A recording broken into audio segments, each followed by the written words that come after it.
Yo! Ito para to sa mga taong mapanira at mapanghusga. Kaya kung isa ka sa kanila, be, matatamaan ka.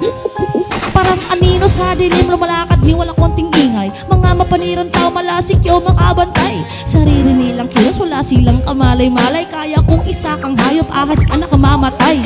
O, ano na? Kamusta ang istorya? Daig mo pa perfecto, grabe ka makahusga. Hoy, inggitero, inggitera, mga chismosa. Mga bunganga nyo'y tumalaki na talaga. Lahat na lang ng bagay kinaiinggitan nyo. Pag ang bagay di makuha, lumalaki ang nguso nyo. Pati mga pintor mahihirapan magpinta. Paglarawan mo na ang bibigay mo sa kanila. Kung ako sa'yo, manahimik ka na lang. Mag-focus ka sa buhay, huwag ka nang mangialam. Dahil dito sa mundo, walang perpekto. Ikaw lang perpekto kasi hindi ka tao. Yo!